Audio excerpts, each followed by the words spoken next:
భారీ వర్షాలు, వరదల నేపథ్యంలో సహాయక చర్యలపై సీఎం చంద్రబాబు దృష్టి సారించారు. రాత్రంతా విజయవాడలోని వరద ప్రభావిత ప్రాంతాల్లో అధికారులతో కలిసి బోట్లో తిరుగుతూ బాధితుల సమస్యలను అడిగి తెలుసుకున్నారు. ప్రధానంగా బుడమేరు వరదతో అస్తవ్యస్తమైన సింగ్ నగర్ ప్రాంతంలో సీఎం చంద్రబాబు ఆదివారం అర్ధరాత్రి రెండోసారి పర్యటించడం గమనార్హం.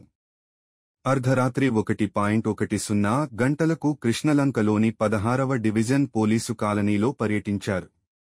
ఈ సందర్భంగా రక్షణ గోడ వద్ద వరద నీటిని పరిశీలించారు. త్వరలోనే సాధారణ పరిస్థితి నెలకొంటుందని వరద బాధితులకు ధైర్యం చెప్పారు. అలాగే సింగ్ నగర్, కృష్ణలంక, ఫెర్రీ, ఇబ్రహీంపట్నం, జూపూడి, మూలపాడు ప్రాంతాల్లో వరద ఉధృతిని పరిశీలించారు. అక్కడి బాధితుల సమస్యలను అడిగి తెలుసుకున్నారు. దీంతో సీఎం చంద్రబాబుపై పార్టీ శ్రేణులు, అభిమానులతో పాటు పలువురు సామాన్య ప్రజలు ప్రశంసలు కురిపిస్తున్నారు. చంద్రబాబుతో పాటు ఎంపీ కేశినేని చిన్ని, మంత్రులు నారాయణ, కొల్లు రవీంద్ర, అనిత, ఎమ్మెల్యేలు బొండా ఉమా, గద్దె రామ్మోహన్, కృష్ణప్రసాద్, కలెక్టర్ సృజన, ఇతర ఉన్నతాధికారులు ఉన్నారు.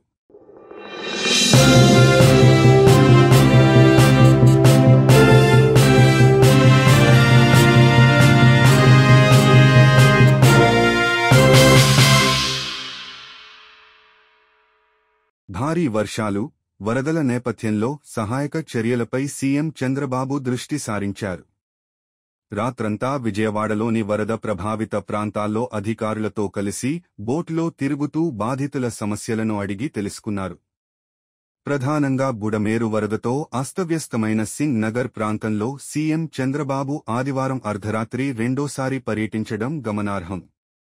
అర్ధరాత్రి 1:10 గంటలకు కృష్ణలంకలోని 16వ డివిజన్ పోలీసు కాలనీలో పర్యటించారు.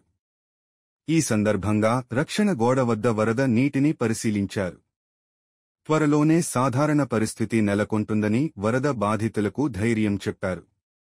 అలాగే సింగ్ నగర్, కృష్ణలంక, ఫెర్రీ, ఇబ్రహీంపట్నం, జూపూడి, మూలపాడు ప్రాంతాల్లో వరద ఉధృతిని పరిశీలించారు.